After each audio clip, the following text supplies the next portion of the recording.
The state of the economy since we last met, and you'd be happy to see that there are lots of green arrows, which is what is something that we would you would look at in most slides. It's been actually quite stupendous since 2019. Our GDP in current prices was $2.8 trillion dollars in 2019. We've added 1.5 trillion in 6 years, and that has been growing at a galloping pace north of 7%, clearly outpacing our closest rivals. Also keep in mind that first Q1 GDP numbers were 7.8, which was quite staggering. Q2 numbers haven't yet come out. But you can see that despite our base becoming higher, our rate of growth is also encouraging. And this is an outcome of a lot of supportive macro, least of all, which is inflation. As you will see, our inflation is trending down. The October number was even lower that came out recently. And as a result of this, with a very comfortable macro scenario, we have a reducing interest rate regime. You see our 10-year G-SIC, which is the barometer of interest rates in our country. It has fallen, but it hasn't fallen to the extent of inflation, which has fallen from 4.9 to 3.5%, suggesting that there's potential for further rate reduction. And with a very accommodating RBI, we feel that the cost of capital is going to come down for lots of the companies that we are already invested in, and we look to invest in Fund 3. So we're supported by lower inflation, macro stability, and reducing interest rates. The elephant in the room is always the currency. That has depreciated by about 3%. It's not untoward because we have data for the last 12 years and it's hovered around this percentage. And as you are aware, in Fund 1 and Fund 2, we take measures at the fund level or at the portfolio level to hedge this foreign currency depreciation. But we're very well aware of it. And if you see, this is where the wealth creation takes place. Our Nifty, which is a barometer or a benchmark for the public listed entities, have grown double the pace of GDP. So this is the wealth creation aspect that we look to capture by investing in companies that eventually get listed. The Nifty has grown at a CAGR of 14% since 2019. So we are at a very crucial, pivotal juncture. We have a very supportive government, with stable government, providing us all of the necessary inputs and helping us achieve. We have already moved from being the 6th largest to the 4th largest, and all signs are green, and they're flashing strongly that this ride will continue and will eventually become a 5 trillion economy, maybe by 27, 28. This is what our government did. Initially in our budget, they raised the threshold for income tax exemption from 5 lakhs to 12 lakhs. That's about $6,000 to about $12,000 or $15,000. So you don't pay any income tax now that if you are either salaried or self-employed up to 12 lakhs. That creates in our chief economic advisor's estimates, it creates 1 trillion rupees or $15 billion of potential consumption. And all of this potential consumption is not being done at the cost of fiscal discipline. We have a glide path that the finance minister has spoken about, and we are well ahead of that.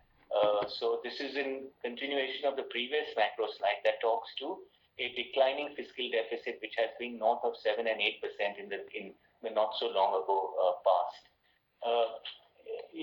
People may have heard news yesterday about the US in the process of removing some of the tariffs that were imposed in August.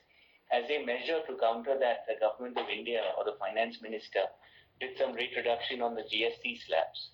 GST, as you know, was introduced in 2017. The 4 slabs, which were 5, 12, 18, and 28, have been subsumed into 2 slabs of 5 and 18%. This too will create a very good backdrop. We are already seeing that in vehicle sales in October. This was implemented and was going to come into effect on the 22nd of September. We've already seen that, and that's created all-time records of vehicle sales in October of 2025. So we feel with the macro, with the government impetus, we are very well placed to keep growing at 7% or nearabouts on a real GDP basis. Another very interesting data point for us is, and we've tracked this since pre-GFC 2007, FY 2007, our market cap to GDP has hovered around, or the mean, the green line you see is 87%. But come COVID, what's really been transformational is the domestic savings that have come into play. That has fueled a lot of this market cap accretion. IPO markets are very, very buoyant. We had over 250 listings in 2025. The pace of listings continues unabated. We see these, and if you compare this to globally with other leading economies, we are still, even at 122%, we are comfortably below the range. So there's been a lot of accretion in market cap. It's a result of domestic savings, and we believe that it will continue in the foreseeable future because of some of the macro support that we have enjoyed, provided by the government of India.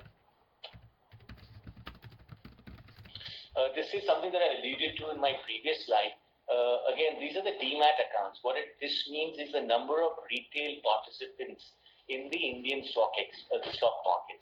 This has increased from 41 million pre-COVID to 200 million. The latest numbers, in the month of October, we added 3 more million. It's crossed about 210 million. 5x increase in trading activity, investments, people, what we call financialization, putting their deposits and savings into the stock market and enjoying the prosperity.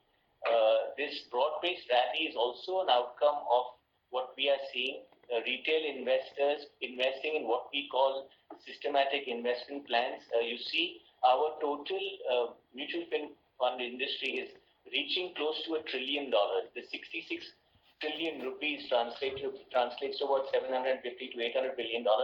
But the latest trend, or the latest numbers, point to us reaching $1 trillion, or 80 odd trillion rupees. So this again has been going at a CAGR of 24%. It's been very, very healthy, and this is supporting the stock markets to a large extent when FII is slow. Our domestic institutional investors have remained net buyers for the 4th year in a row, and you can see the number has almost tripled from 24 to 25. So against the macro backdrop, you have financialization of savings. You have a lot of retail investors coming into the ambit of opening demat accounts and enjoying the prosperity that India GDP and India's stock market is providing. People talk about India being an expensive market, but if you look at our EPS, which was 391 rupees, juxtaposed against the Nifty, which is 8225 in 2015, broadly the EPS has grown about 3x between 2015 and 2025, and the stock market, or the Nifty, has kept pace with earnings growth. There has been the discount is increased a little bit, and so therefore this 2025 has been seeing low single-digit gains, but we are well poised to see earnings accretion because of all that I mentioned earlier on. And this earnings accretion will lead to the continuation of the Nifty and the Sensex and other large indices continuing to move in a forward direction. Today, again, just one data point in time, the result of that tariff announcement or speculation yesterday, the markets are close to 1%. So very buoyant stock market, reasonably priced, very supportive backdrop for private equity investment dollars. Talking about private equity investment dollars, we may be seeing a little bit of a reduction in the activity that you see in investments on the left-hand side. $56 billion, for example, was invested across 1,300 companies in 2024. That increased from 23, but declined from 22. Though in numbers, it remained static, but in terms of value, it increased to 56 billion. If you do a 6-month comparison, September 25 to September 24, investment activity has also reduced, albeit very slightly. 979 companies have invested with about $38 billion of investments. So we're seeing almost $3 to $4 billion of investments every month. That will continue to be the case. What on the right hand side is the statistics that we have also been benefited by is the exit activity. This hasn't reduced. We have been, as I mentioned, a recipient of this. The 9 months ended September exit activity, although in terms of number of deals may have reduced from 239 to 184, but the actual value of money that has exited is about $27 billion. So the deal sizes are getting larger. Certain examples include some large financials seeing PE exit with a good multiple after 2 and 3 years. So the exit activity continues. The PE investment activity might be a little tepid, but it's consistent, and it's still, you have 3 to 4 billion of investments, and you have almost 2 to 3 billion. So it's a $5 billion full cycle PE exit and investment on a monthly basis. 65 billion roughly annual PE investment and exit market makes it very vibrant. Some updates. That was the macro part. So some updates since we last met. Again, as I said, we have been the beneficiaries of this listing, and this was a long time in the making, almost 17 years from some of us who have joined our company. Our investment manager, Tata Capital, got listed. There you see the chairman of the NSE on the left, Rajiv, our CEO, our chairman, Mr. Chandrasekhar, and our Tata Capital chairman, Saurabh, on the extreme right. So it was a very, very proud day for us. We listed at close to $20 billion of market cap. Our book is also close to about 23-24 billion. We raised $2 billion and we were oversubscribed about 2x, making us the third largest diversified non-banking finance company in the country. So it was truly a very eventful year as far as Tata Capital Limited goes. We got listed on the 13th of October. Okay. Yeah. Oh, sorry. Other 3 points to something that we are a bit shy about is patting our own back. We got the award from Apex for the best mid-market fund 2024, the Tata Capital Growth Fund. So that was another milestone event in our, or a feather in our cap. So some of you may have heard in the advisory board when Akhil said that, after a long stint together, right from the beginning, Madhu is decided to move on for personal reasons. And he is, as you know, the third person from the left or the right, depending on how you see it. He's decided to move on. He's not joining a competitor. He's not doing anything else. But just for health reasons, he decided to carry on with and living in Singapore. But we have a very capable individual who has stepped up. Anurag is here, and you'll hear from him a little later. But with fantastic academic credentials, we're very happy to have Anurag here. It's just been a few days since he's come on board. He actually played a very pivotal role. And initially, he had joined the CEO's office as chief of staff, and then he went on to play a very pivotal role in the listing of Tata Capital Limited. And certain experiences and learnings that he brings to the table, not only at Tata Capital, but also at Deloitte Consulting, where he worked very closely, getting his hands dirty with portfolio companies, and that's something that we will look forward to taking forward. And the other analyst that we have added, who's going to come on board on the 1st of January 2026, again, a very well qualified individual from a leading investment bank that will further augment the team as we move ahead. At this juncture, maybe there's just one more slide before I hand it over to some of my colleagues. We'll talk about really the meat of the presentation is how your portfolio has done and what the future looks like. But just to recap, we've had 2 exits, one full exit in Star Health and a partial exit in Cello, both through IPOs. Our March MOIC was 1.7x in Indian rupees. If you look at the middle, investment IRR of 23.7. For a 21 vintage, we have distributed about 60% of our paid-in capital. Our realized IRR, both for Star and Cello, is 53%, with a realized MOIC of 3.3x. And the September valuation that you would have seen in the quarterly reports that you received yesterday is at 1.9x MOIC. We are excited. The next couple of years, the next few months actually, we will get 2 more exits, potentially taking us north of 1 BPI. So at this point in time, I think I would like to hand it over to Sanjay to take you through Biocon and Zinc HR.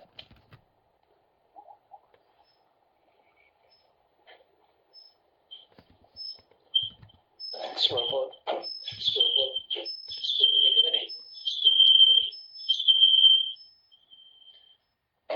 Thanks, Pramod. Thank you for joining. Good afternoon to people east of Mumbai, as we see, and good morning to those who have joined us from west of Mumbai. So hope you have a great day. So this would be a very short presentation from my side, telling you on 2 of our portfolio companies. Biocon Biologics, if you remember, some of you may remember, we visited their facilities when we held our LP meet sometime end of November 23.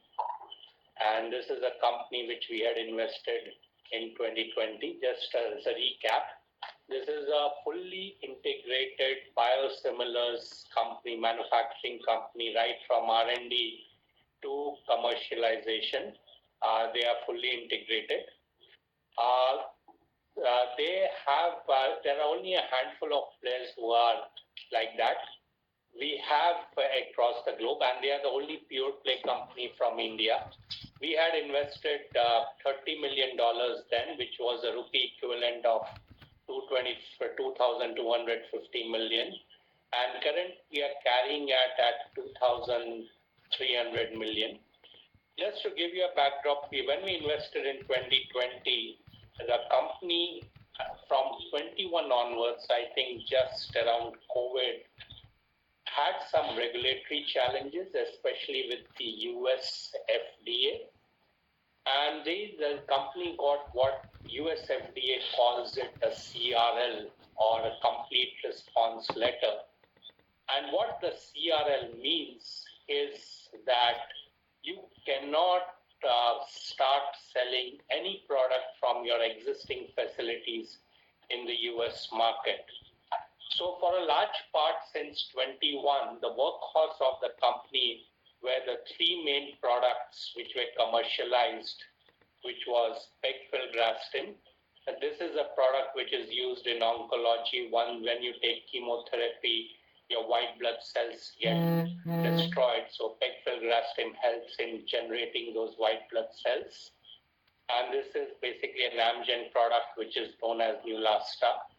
Second one was trastuzumab, which is a Roche product, Avastin, used for cancer. And the third was an anti-diabetes drug, Glargine, which basically is Sanofi, biosimilar to Sanofi's Lantus. So these 3 products which were commercialized in the US, and US being the largest market, cannot be ignored. They were really the workhorse of the company. However, what we saw was over last 1.5 years, the company started putting behind the regulatory issues. And as such, what really happened was that many of the new products got, I would say, approved. The first in the block that came was ustekinumab. This is an immunology drug. Brand name is Stelara. And they launched it in Feb of 2025, and they would be one of the largest market shareholders in the US. Still, the market shares are evolving. They received approvals to bevacizumab, which is Avastin, Roche's Avastin, and Aspart, which is Novo Nordisk's Novolog. So these are the drugs which have just been launched in the US. However, these drugs were already launched in Europe, and I think they were doing pretty well in Europe. And this would be the only biosimilar of Aspart which is being currently marketed in the US. Then company plans to launch Aflibercept. The brand name is Eylea. This is a drug from Regeneron and Bayer. And this drug basically addresses what you call age-related macular degeneration. This is an eye disease which comes because of old age. So that's, and they've got all the approvals, and this would be a big drug which will get launched sometime in middle of next year. And denosumab, this is a drug there are two brand names, Prolia and Exib. These are drugs which basically help in osteoporosis, arresting osteoporosis, and something to do with bone-related cancer. So they also would get launched in next calendar year 26. So what it does is that the company is poised for a growth. Right from the 3 commercial products that really are there to the 5 that we are seeing which just have been commercialized or would be commercialized in next 12 months. So we see the company poised for a growth here. Also, which is not included here, is a drug which is polio or adalimumab, which is biosimilar equivalent of Humira. It is an anti-arthritis drug, and we are the leading market shares in Europe of adalimumab when it comes to biosimilar market share. The market didn't evolve as generally we expect biosimilars to evolve, but things are changing there. So that also would add to the growth story of this company. So in all, company, the growth looks good. Today, the company announced its second quarter financial year 26 results. The ink is still drying on those results. So the company grew 25% year on year. So last quarter, if we were to see the results, and this quarter, they grew 25% year on year. So exhibiting a good growth trajectory aided by not only existing products, but also new products. Aditi, just be on the previous slide, please.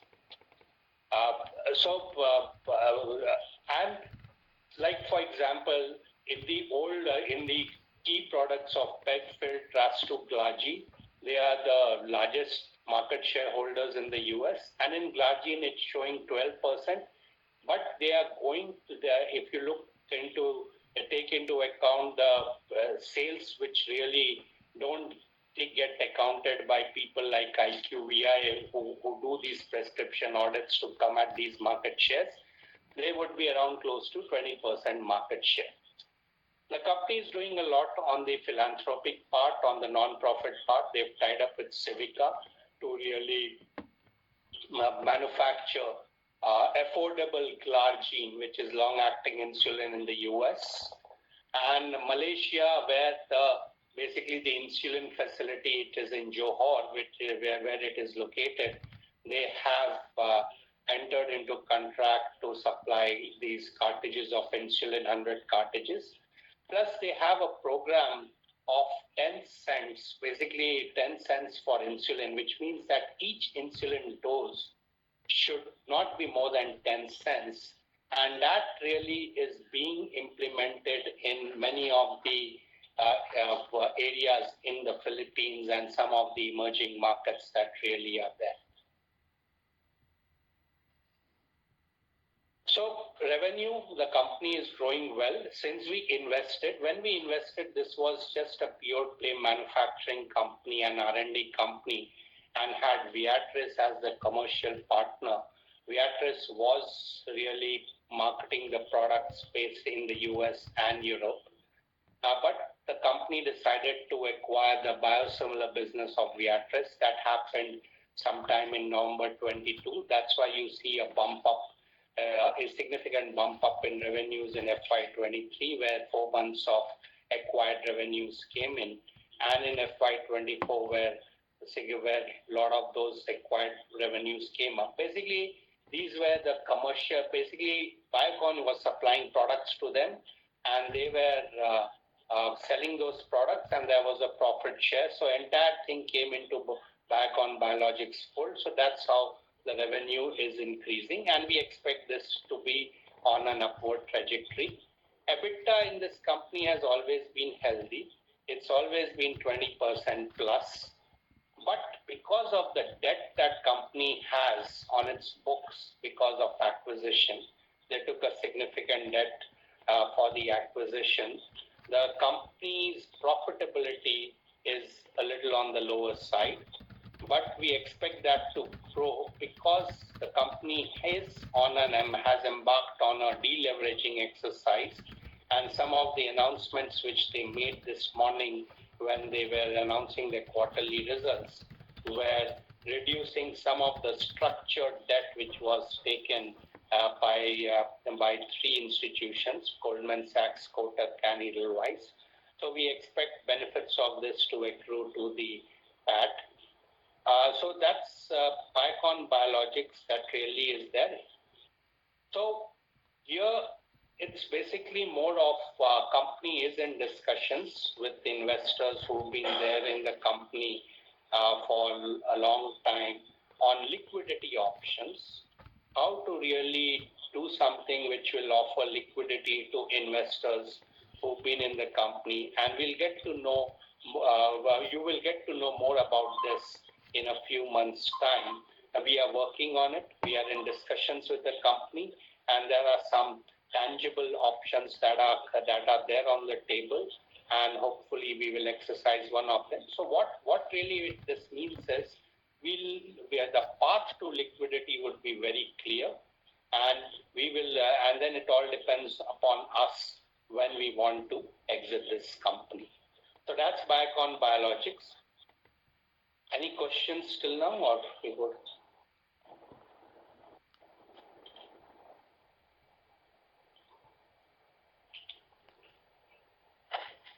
Okay, so we come to our second portfolio company, Zing HR. The legal entity is known as Synergis. We invested in this company sometime in January of 2022. This is a company which provides HCM solutions, human capital management solutions, or HR tech that we call, based on cloud. Some of the competitors, well-known established competitors of this company are SAP SuccessFactors, Oracle Fusion, Workday. And among the Indian-grown competitors are Darwinbox, PeopleStrong. So this company we invested in 2022. We had made an investment of roughly around $10 million, which in Indian rupees comes to 780 million. The current value we are carrying it at 2,198 million. And we are carrying our holding at 2.8x at an IRR of 32%. And we have a roughly around 36% shareholding, and we've not been diluted because there's not been any fundraising done. This company is a classic example of what we say 3x, 5y. Basically, we invest in companies where we underwrite growth, where we have a high conviction on growth, and we want the companies to grow 3x in 5 years. Now, we'll come to financial, but just to, the company has grown more than 3 times since our investment. Some of the key highlights of this company, they keep on winning awards for some of the things they do. And given that AI is the theme, companies incorporating a lot of AI aspects in its products and in its mobile applications. This is one of the very few companies which have a mobile app which can be geo-tagged. So if I'm an employee, I can use it on the mobile, and people will know which part of the world I'm operating from. There is a concept of zero-touch payroll which they have launched. This is something where there shouldn't be any manual intervention for processing payrolls. Currently, company is one of the leading providers of payroll services to some of the big companies, and they would be processing payroll of the order of roughly $10 billion every year. and some of the clients are leading financial institutions. The company continues to win clients both in India, Middle East, and Southeast Asia. Just as a recap, our money that we provided them, $10 million, was used to boost the sales force both in India and enter markets like Middle East and Southeast Asia. So some of the companies like you see Shapoorji Group, this is a company, the Middle East entity has taken them. Transcosmos is a global entity, and they have given them a global mandate except for US and Japan. And then they have, if you were here in the LP meet last year, you would have heard more about the stories about how they won the Reliance contract and how the implementations are going. So within that contract, they got additional ones in Reliance Hospitals and JioStar. And some of the companies, First Balfour, a conglomerate in the Philippines, they've won that, and they are running their HR tech. And ADB also, Asian Development Bank, also has given them a pilot project to implement the HR tech.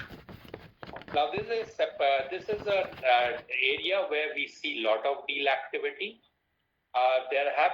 We've received some inbound interest, and one of the largest funded players, Darwin Box, they've received fresh funding from KKR.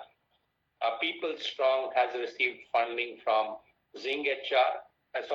from Goldman Sachs, and Great HR from Apex B. These all have been what I would call, except for the KKR deal in PeopleStrong and Great HR, these have been majority deals where the incoming investor has taken more than 50%. Zig HR also, our process is ongoing, and we'll talk about it maybe a slide later. Next slide.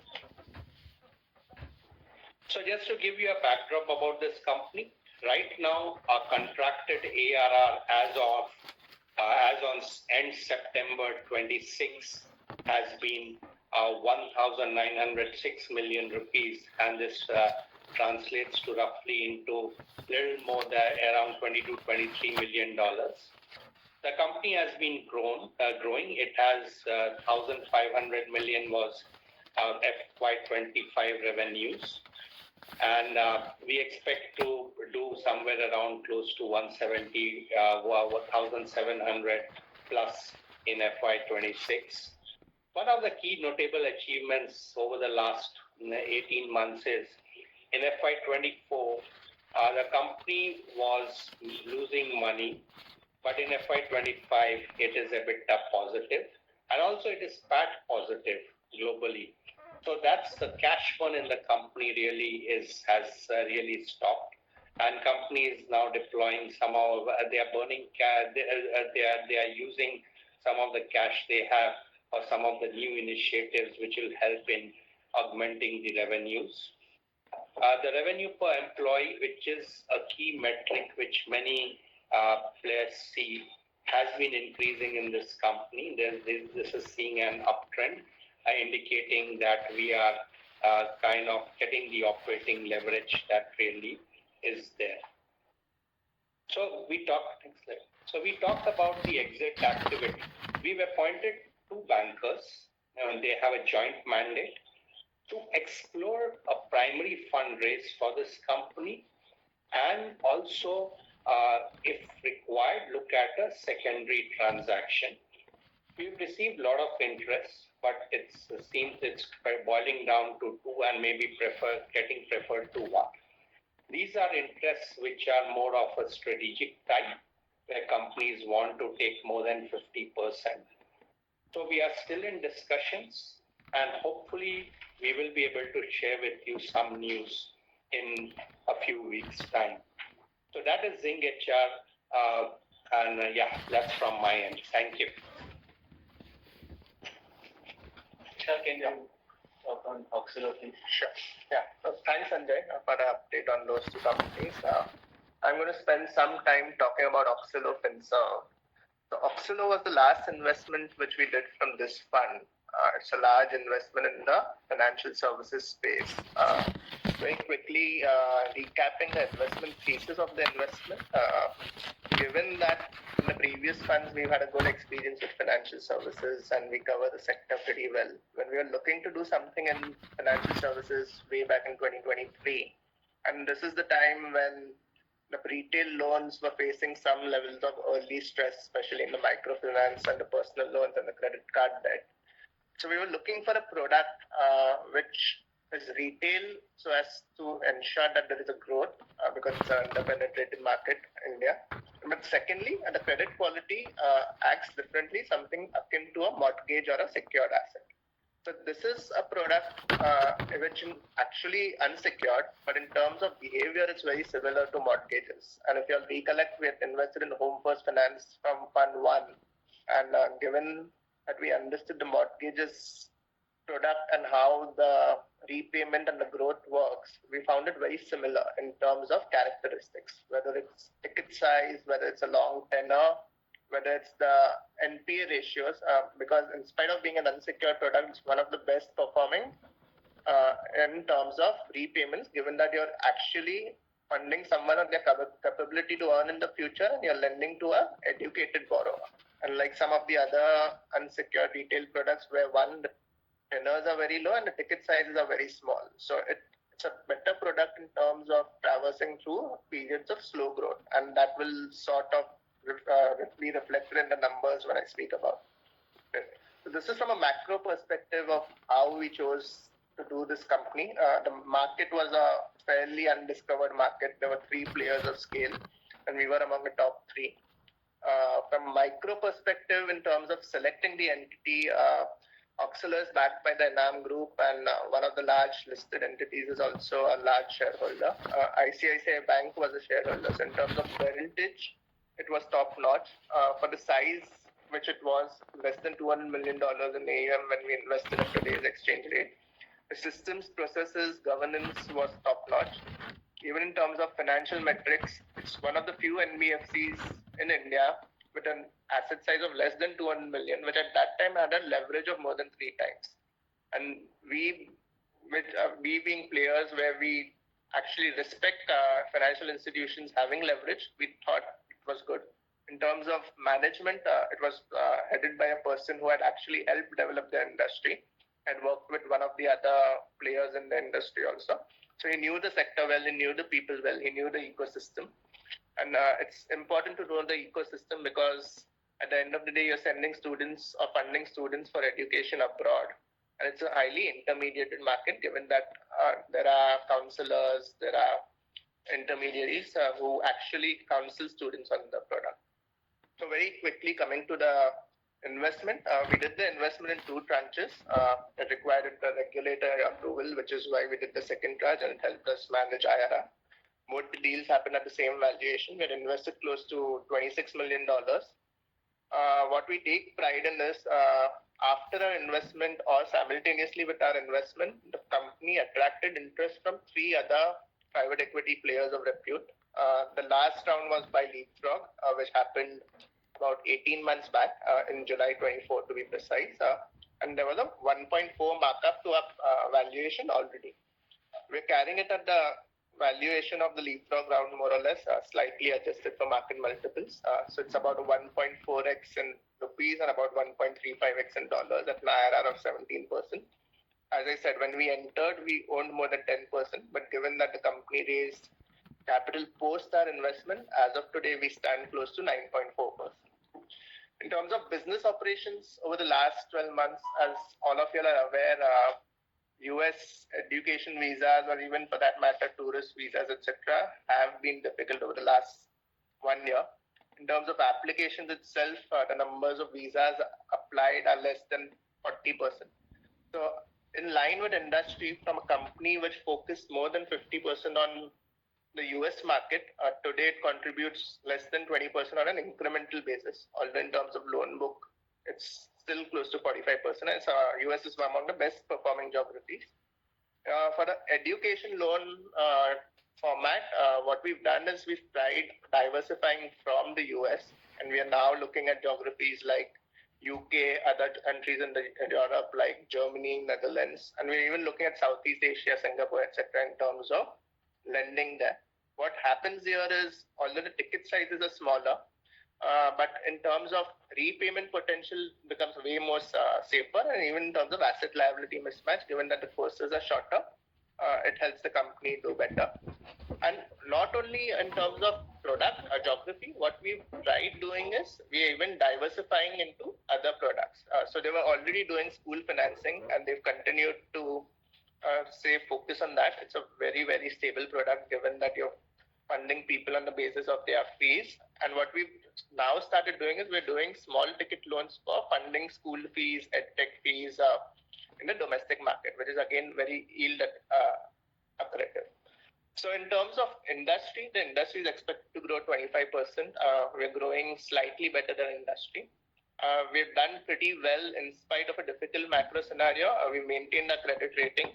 And in fact, we're backed by top-notch financial institutions from a credit perspective. And we've reduced the cost of funds by 20 bips over the last 1 year, which is again partly a function of the macro interest rates going down. And secondly, in terms of promoter and the shareholding cap table and the asset quality, which I'll talk about in the next slides.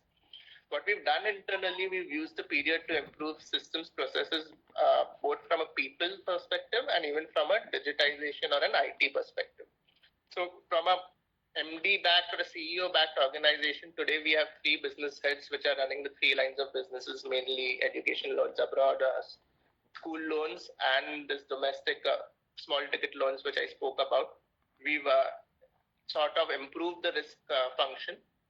And in terms of NPAs, we can proudly state that the absolute value of NPAs is actually half of what it was when we entered the business, in spite of the loan book growing almost 3 times. So that's a great achievement in terms of collections and ensuring the credit quality of the book. And in terms of systems and processes, more from a competitive advantage, given that rates are going down, it's getting more competitive in terms of the sector being more discovered. People are now realizing in terms of what potential the sector owns. So private sector banks, mid-sector banks, some NBFCs have started doing education loans and school financing. What we're trying to improve is the systems and the speed and the funnel improvement. So we're trying to improve the disbursement to sanction ratios, which has actually improved from 30-35% last year to close to 50% this year, purely on the basis of services and digitization. So this has been the financial journey of the company over the last 3 years. As I said, it's a fairly young portfolio. We're holding it for slightly over 2 years now. In terms of growth, in dollar terms, at today's exchange rate, it's moved from $190 million to about $550 million today. So it's grown at a CAGR of more than 50%, 61% till FY25, and 35% on a year-on-year basis for the last 6 months. As I said, the industry is expected to grow 25%, and we're doing slightly better. Disbursements have grown at 25% historically. Currently, we are seeing a slowdown mainly because of US visas not being issued, but we expect that, one, with the diversification initiative, and secondly, with recent clarifications and the government again starting to look at education applications, we expect this to improve. The net worth grown by 74%, but this is partly due to the fundraisers which have happened post our investments. But if you look at the last 12 months, it's grown by 10%, which is in line with the ROE of the business. And again, it's extremely good that at this scale, they're close to double-digit ROE.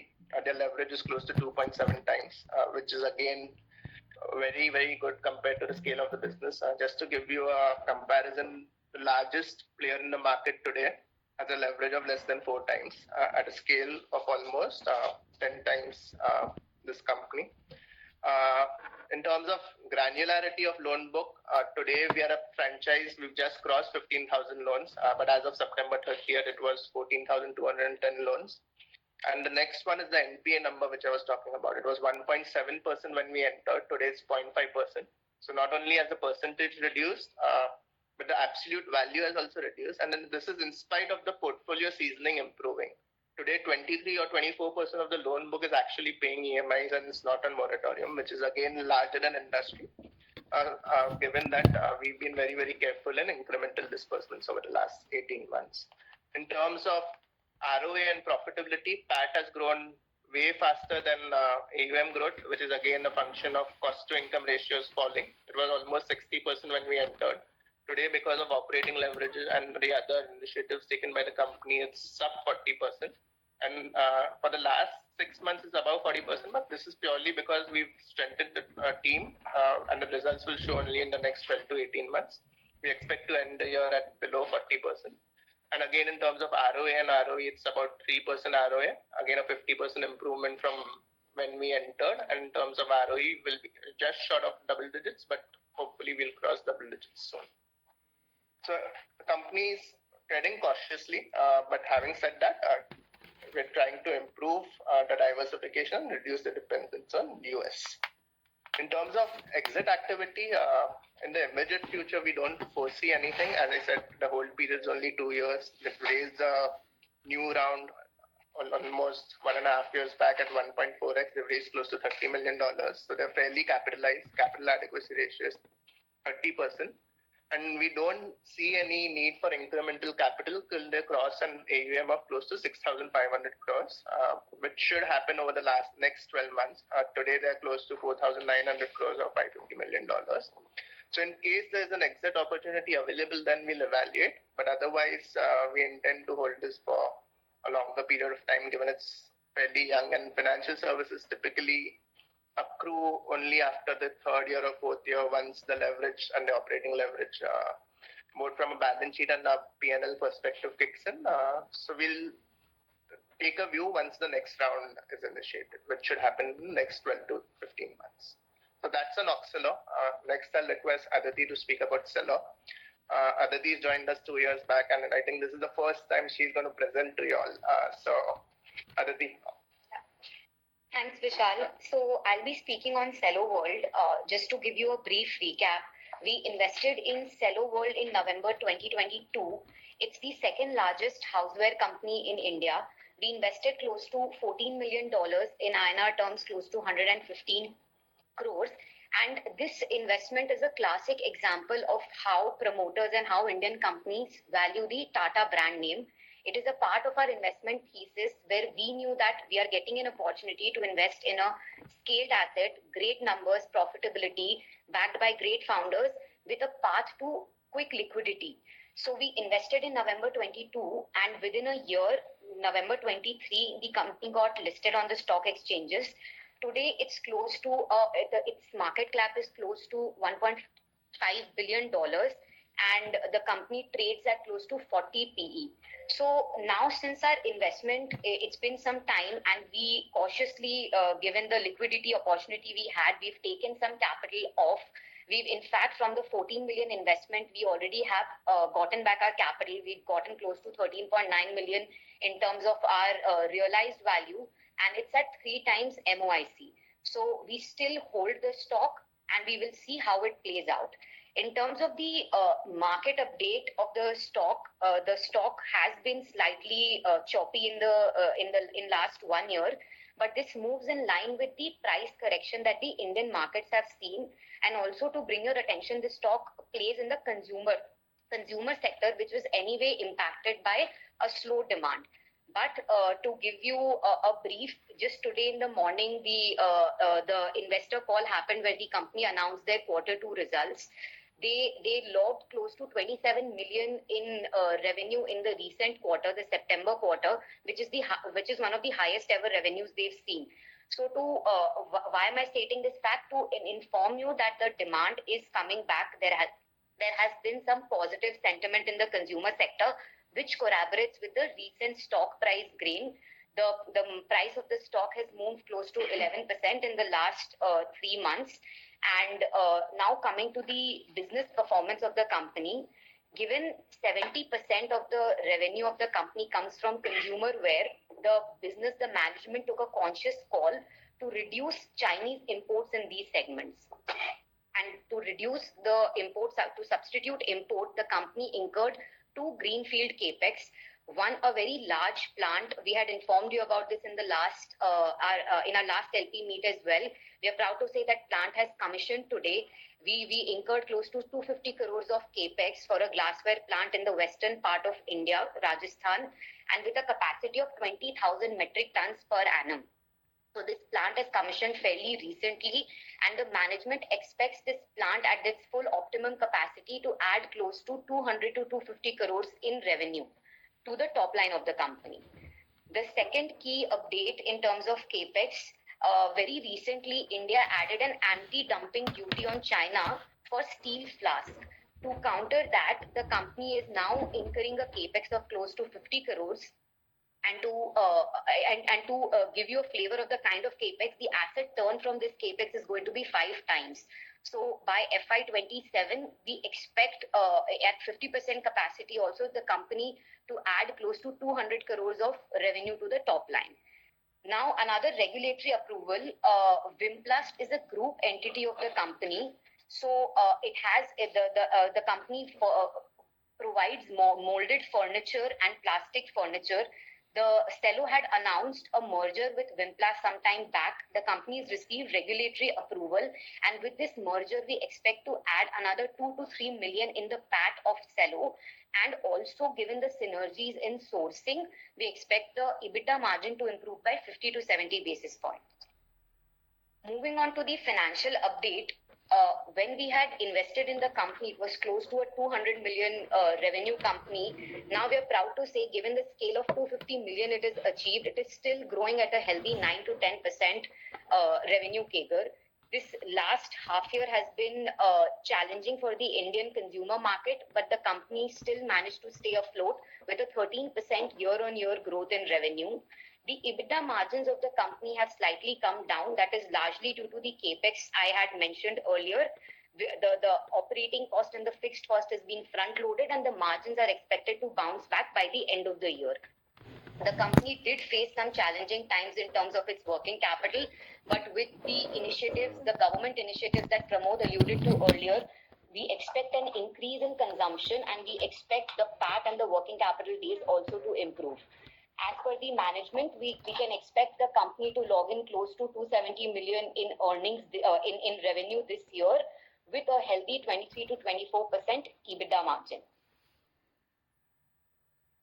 Coming to the exit outlook of Cello, as I already mentioned, we've taken out our capital back. We are sitting at 3 times realized MOIC. And now we will evaluate opportunistically basis how the stock moves and how the Indian markets behave. But internally, as a team, we feel that we will start maybe again evaluating an exit opportunity only after the stock price reaches 700. To give you some context, today it is at 620 rupees per share. And the stock that we had sold earlier, the portion that we sold earlier, we had sold at close to 845 per share. So all in all, it's a profitable business. We are still at greater than 50% IRR, and we are confident that this will generate great returns for the fund. I'll hand it over to Pramod for Induspace. Great, that was very good. Thank you. Induspace is the last company that we will present to you today. And as you see, and if you had noticed the previous LP meetings, what's changed is I used to show it as a web application firewall and web application scanner business. But AI has enabled this company to do things that are you would expect to be front and center of all boardrooms, and it's becoming a very integral part of our product applications and our offerings. We invested in 2020 a small sum of 35 crores or $4.6 million. The current value is about 2 times our entry price, and this is keeping with the revenue growth since we invested, and which translates into about a MOIC of 2 and a 13.3% IRR. Our shareholding remains constant because there's been no dilution. He's been quite frugal in his cash management systems. So just some updates since we last met, and what I believe is of huge importance at this point in time is the relationship that we announced in October. Ashish Tandon and Kevin Weiss, who's the CEO of Sectigo, Sectigo is owned by a large US private equity fund called GI Partners. They acquired the SSL business of Entrust. And if you remember, Entrust's SSL product was being resold by Induspace, and it's been growing quite steadily. Now our counterparty will be Sectigo with respect to the SSL business.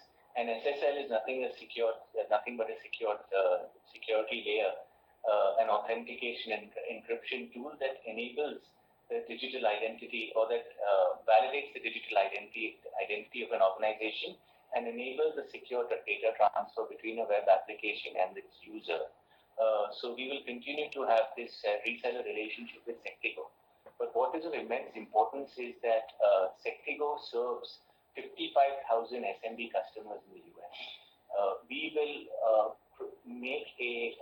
through AI, enable a WAP offering, a light WAP offering that can be sold to these 50,000 SMBs. The potential opportunity just through this light touch WAP is about $1 million that we're very hopeful of capturing. And keeping in mind the acquisition, Entrust was focused purely on enterprise customers through their 2,700 global partners. So the opportunity for Aptrana or the WAP to be sold to these partners in the US is of great importance to us. This started off as a strategic relationship, but it is potential that if we deliver and they went through a 6-month diligence cycle, that eventually this could transfer into some equity investment. But I will not go down the path of saying that Sectigo is a potential acquirer, but just to say that there could be some more strategic relationships coming out in the near future. We've been in the Gartner Voice of Consumer or Customer for the last 3 years. This is 100% referrals and recommendations by our customers. The Gartner Magic Quadrant doesn't exist for application security companies or for cybersecurity. AI transformation, just to give you one example, we have actively implemented it across our various products. It's not only driving operational efficiency, but it's also keeping a headcount reduction with respect to R&D team, which has been constant at about 40 people. Our website or our web application firewall is instantaneous, as opposed to you give us your website or API and we can protect it in a matter of a few seconds, as opposed to the competitors who take 2 to 8 weeks to deploy their access firewall. Also, what transpires during this process is what the industry calls as false positives. So you don't want legitimate traffic to be blocked as a result of your firewall. So AI, with the help of AI, we have enabled that the false positive percentage or the accuracy is at 94%, way ahead of some of our customers. So I would want to say and go out on a limb and say that AI is helping in this space transition to meet its customers' needs on a real-time basis. The Aptrana flagship product, which I also call the WAP product, is showing good growth across markets. The US continues to be the most important market, and it's growing at 40% year on year. India, if you had seen some of the recent publications by VC funds, along with SaaS Boomi, they talk about the Indian SaaS market, and security is a subcomponent of that. The SaaS market is 100 billion, and security is about 3 to 4 billion. So we are seeing that in India, the enterprises, and we have a lot of BFSIs right from HDFC Bank to IndusInd Bank to Tata Capital as customers. India will also be a very important leg of our growth, and a result of this, I feel, it will be very attractive for overseas buyers to make an India entry. Lastly, in terms of people, we appointed Tanuj Gulati. Why it's important, and I mentioned it here, is because he successfully sold this company called SecureNext to Vista Equity Partners about 3 or 4 years ago in a $1 billion sale where he owned 30%. So I think at this point in time, when we are looking for exit options, his network and his guidance in the US will be of use to us going forward. Our revenues have grown, but not at the pace we'd like. To Sanjay's point, we've only been able to grow 2x in the course of 5 years, as opposed to 3x is what we had really transpired. That is what we looked for. But on the other hand, he's been EBITDA profitable. He has a frugal mindset. He's based in Baroda. The cost of operations is a lot lower. He's achieved this along with EBITDA profitability with minimal cash burn. We had invested 4.6 million in 2020. He has about close to $1.5 to $2 million of cash as of September. And as I said, that it's been 5 years, running into our 6th year. We really look to accelerate our liquidity options, and this is something that I'm really focused on to make sure that calendar 2026 we get a full exit from this space. So this takes care of the portfolio, and we can move on to the next agenda item. If you just give us, this is just a one slide update on Fund 3. We received approval from SEBI, the regulator, in September 2024. We had a successful first close in September 2025 with about 140 million of signed contribution agreements or LP agreements. So I would like to thank some of the LPs here on our call who will reinstated their faith and in us by re-upping, and I'm very grateful. We are very grateful to them. We are seeing good traction from both global and domestic institutional investors. Our target is 300 million. As we reach close to half, we expect a final close by September 2026. At this stage, I would like to request Anurag to talk a little bit about the ESG initiatives from the Tata Capital perspective. Thanks, Pramod. So this is a quick snapshot of our, before I delve deeper into what Tata Capital does in the space, this is a quick snapshot of what our portfolio companies do and the areas that they cover under the SDG. So given the diversity of offerings across our 6 portfolio companies, I think we touch upon around 8 goals out of 17, and the impact is only going to increase over time as these companies grow further in their journey. So these are the next 2 slides are about the 5 flagship programs that we run within Tata Capital. These touch upon areas such as water and sanitation, affordable and renewable energy, life on land, around well-being and health. The last one around quality of education. So while these programs have been defined in the CSR program of Tata Capital, we also do lending in terms of microfinance, business loans, and clean tech finance. We touch upon the MSME space very closely, the underprivileged, as well as the clean tech energy sector. These programs are pretty much aligned with the Tata as a group and the brand trust that we enjoy in the country. And so these are the 5 goals that are directly touched upon by these 5 flagship programs. However, we also touch upon things like reducing gender equality or economic inequality, climate action, poverty alleviation through these programs as well as our lending business. Going into the programs one by one, first is Jaladhar. This program was started in 2016, and let me give you two facts to why we chose this. So India is home to population of around 17.5%. However, the freshwater coverage is just 4% in the country, and more than 50% of the country at times face water scarcity. So we believe this is where we can make a difference. Through this program, we work through 3 operating models. One is integrated watershed development. Second is water access, and the third is water body rejuvenation. So across these 3 models, we have created an impact in 330 plus villages across 3 states and 5 districts in our country. We've benefited more than 5.4 lakh individuals.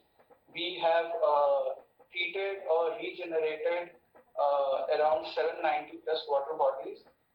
So I believe this effort will continue and will continue to create a difference in the water and sanitation space. second program is the Green Switch, which touches upon the affordable and clean energy. So while India has made a lot of progress in terms of electrification, however, there are still few hamlets and communities which are still to be electrified, and we have chosen some of these locations across 3 states. We have helped in the entire capex of setting up solar micro off-grid systems, which provide 24/7 electricity access to the households and some of the common areas. And not just, they've benefited not just in terms of electrification of these communities, but this is also a second order effect in terms of economic prosperity, security, enhanced security for women, access to better education because people don't have to depend on kerosene or firewood for lighting in the evenings. These off-grid systems cumulatively have impacted around 100 hamlets, 4,800 homes, with a total installed capacity of around 1.2 peak megawatt units.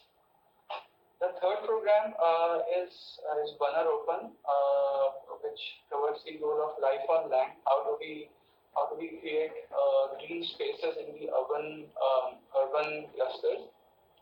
So through our initiatives, we have afforested around 6.8 acres with 78,000 plus native forest saplings using the Miyawaki method of afforestation. And in total, once these saplings reach their full growth potential, we expect 1,630 plus tons of carbon to be sequestered. And to give you more context around the projects, say we looked after a space in Delhi, the Wazirpur Industrial Cluster. We literally created a children's garden out of that unusable industrial debris state. In Hyderabad, we have created a rock garden center from a very inhospitable rocky terrain within that city. We are working closely on the Thane Coastal Road Greening Project under the Smart City Mission of Government of Maharashtra. So the next 2 programs are around health and education. So we on the health side, we have worked on the curable blindness. So we believe that in India, given this skew in terms of number of ophthalmologists per unit population, it's pretty low, and this initiative will help restore sight and transform lives for people where the blindness can be cured. Through this, we have created impact in around 13.7 lakh lives. We have arranged camps for around 4,300 camps across the geographies that we have selected, and I think we'll continue to make an impact going forward. The last one is PUNK scholarships. PUNK literally means providing wings, and this is what we have tried to do. Mentoring and funding education of young academic achievers. We have impacted around 29,000 plus lives here. Of this, 45% were girls, and around 2,600 plus where the children were orphans or had single parents who could not take care of the academics of the students. I think, in a nutshell, these 5 programs are where we will continue to make the effort going forward and keep adding more programs as we see in our journey ahead as Tata Capital. Now I would request Ashish to provide a finance update. Thanks, Namra. Good afternoon, everyone. This is the financial update. This information is as on 30th of September. We have drawdown of 9,267 million. There are 6 investments which Growth Fund has made. We have realized one investment, Star Health Clinic, and there is a partial exit of Cello investment. On the realized portfolio, the cost of the investment of 1,746. We have realized 5,780 million USD. This is at an MOIC of 3.3. Currently, we hold 4 investments and partial investments at a cost of 6,316, and the fair value is 9,808. The distribution that we have made for the realized gains and return of capital is around 1,812 million. The total value, which is the distribution plus the investments, that is 15,620 million. The DPI is 62.7%, and the total value to paid capital, that is the current NAV along with the distribution that we have made. So the paid capital, this is 9,260, it is 1.7. Moving on to the next slide, this is the snapshot of all the portfolio companies. These are the six companies where we have made an investment. The first column talks about the amount invested. The two different columns. First is on the realized investment, which is the Starhead and the Cello. And the current investment that we hold is of the five portfolio companies, 6,300 and 6,360 with a value of 9,808. We have a MOIC of 1.93 at the overall portfolio level, and the IRRs are given on the extreme right column. Moving to the next slide. This is the unaudited balance sheet as on 30th of September. We have a total investment in the portfolio company 8,620. We have already written 1,746 crores. So total contribution which is standing as on date invested is 7,386, and we have accumulated gain of 2,430, which comprises of realized gain of 4,000, unrealized gain of 3,492. We have made a distribution of 4,066. The asset size is 9,880, which comprises of 9,808, which is nothing but the investment that has left in the fund. Just to inform to all the members that we are in compliance with all the SEBI regulations. We have filed all the regulatory returns that has been done on time. All the returns as applicable have been filed both for the income tax and GST, and there has been no demand or litigation which is issued by us, and there has been no event there is a default as defined in the FTA. This is a snapshot of our key service provider. Bankers and custodians are Kotak Mahindra Bank. We have a tax advisor, PwC. Our statutory auditors are KKC and Associates, LLP. Valuation is done by Crowe and BNP Advisors. And our fund administrator is Vista. So that is the overall update from the finance side. Happy to take any questions on the finance side.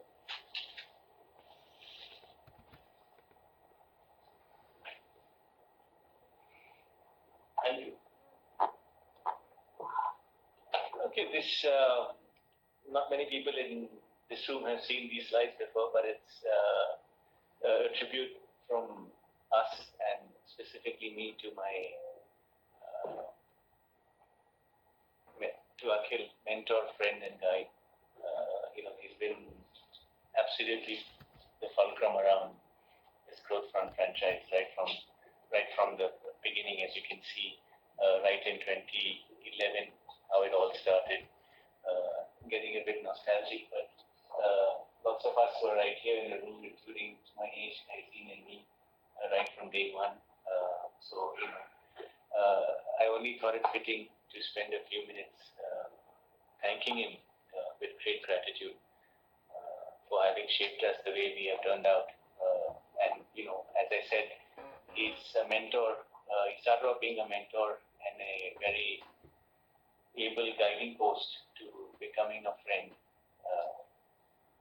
As you can see that we've been through a lot. We grow stronger with each step, as we say. Right from celebrating birthdays in Tata Capital fashion, which means smudging cake on people's faces, to visiting portfolio companies or potential portfolio companies where they make you, in the sake of green, plant a tree and whatever that's worth, to the offsites that we have. This was in close to Simla in 2022. This bonding, it's something that we will emulate. A lot of the practices that he showed us is something that we'll take forward with great joy. accolades along the way. We wait for Tata Technologies kinds of events are all our working life, and if they do happen, then we cherish them, and we remain thankful to you, our LPs, who have provided us the initial raw material to make such kinds of investments. That's us ringing the bell at the stock exchange. So we wish him really well. He is absolutely the creator of this franchise, and we wish him well. But I know that going forward, he's going to have, at least to the extent we can influence in our desire to have him continue in some shape or form, steering and assisting and guiding us as we undertake Fund 3 with the same element of fiduciary responsibility that we have learned that you so well demonstrated in your 11 years of, or maybe your 17 years of working life before you came to Tata Capital. So thank you very much, and we look forward to continued association, and also wish you the very best. Thank you, Pramod, and thank you to the entire team of Tata Capital Growth Fund, specifically to the people that I've worked with, to my LPs who have been there with us since the beginning. And as Pramod rightly mentioned, that was the seed of it all. Without the capital contribution and the confidence that the LPs have demonstrated in us, we would not be here. But all journeys are just that. The journeys do continue. So I would be superannuating in February of 2026. But that is my journey. Tata Capital Growth Fund will continue, and we continue to aspire for even bigger heights, to find that portfolio company which will outdo Tata Technologies, to develop our own system of adding value, and literally turning around companies than what we have done before, and to strive to be higher and better, and to be compliant at all times in ethos and spirit with the Tata values. So once again, thank you everyone, and I wish the fund franchise all the best, and if there is a continued association post this, would be glad to participate and continue to provide my inputs to Tata Capital Growth Fund.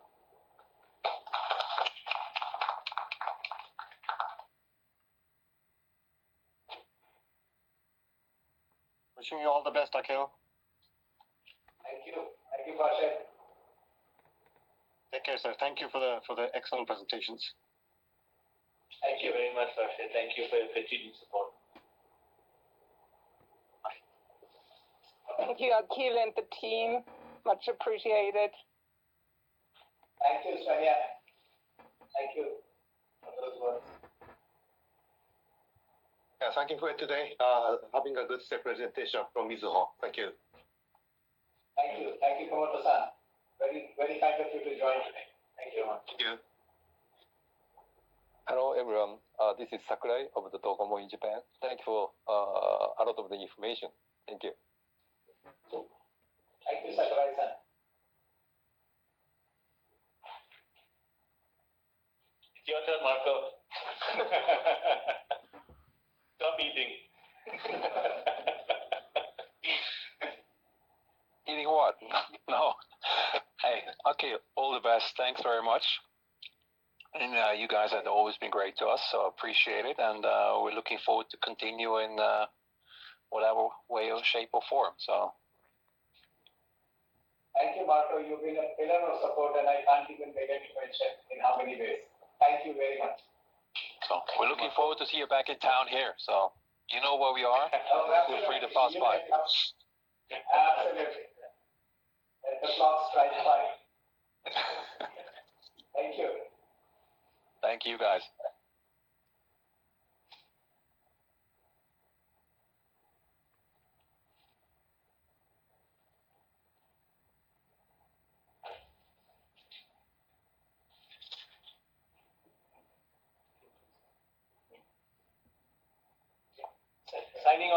thank you again, and until next year, all the best.